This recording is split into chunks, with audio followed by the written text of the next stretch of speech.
જેમાં આજે પ્રાઇમરી વિભાગમાં વિદ્યાર્થી સમિતિનું આયોજન કરવામાં આવે છે।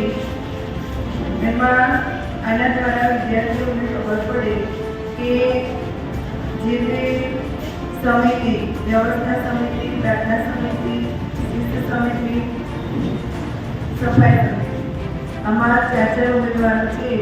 આના દ્વારા વિદ્યાર્થીઓને એ સમજણ પડે કે આપણે કોઈ પણ એક વિષય પર, માનો કે સફાઈ, તો કઈ રીતે વ્યવસ્થા કરવી, કઈ રીતે સંભાળવું અને શાળા કક્ષાએ પ્રાઇમરી લેવલે એમના નેતૃત્વના ગુણોનો વિકાસ થાય એના દર વર્ષે વિદ્યાર્થી સંઘની ચૂંટણી રાખીએ છીએ અને આજે પણ રાખવામાં આવી છે। વિદ્યાર્થીઓ ખૂબ જ ઉત્સાહિત છે। પણ 10 દિવસ સુધી ખૂબ જ સરસ તેનો પ્રચાર કર્યો અને દરેક જે વિદ્યાર્થીઓ આ ચૂંટણીમાં ઉભા રહ્યા છે એ બધા અભિનંદન।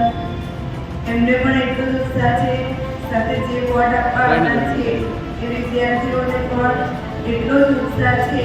અત્યારે આપણે જોઈએ છીએ તો ચૂંટણીમાં આપણે પણ મશીન દ્વારા આપીએ છીએ વોટ, તો વિદ્યાર્થીઓને પણ ડિજિટલ યુગમાં વોટિંગ જે ડિજિટલાઇઝેશન થયું છે તો અમે પણ કોમ્પ્યુટર દ્વારા ડિજિટલ વોટિંગ કરીએ છીએ અને વિદ્યાર્થીઓને ખૂબ જ એમાં રસ છે।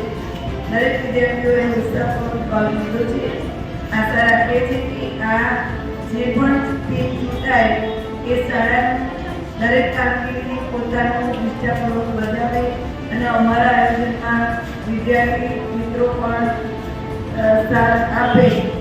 જે સમિતિના શિક્ષકો છે અને એ સમિતિના શિક્ષકોને આ ચૂંટાયેલા નેતા કહેવાય છે અમારા પ્રાઇમરીના, એ નેતાઓ પણ એટલું સારું કામ કરી અને એમનું નેતૃત્વ વિકાસે, આમાંથી કોઈ ભવિષ્યમાં નેતા પણ બની શકે, એટલે આ જ ટ્રેનિંગ અમે શાળા કક્ષાએ આપવા માટે આવું આયોજન દર વર્ષે કરીએ છીએ।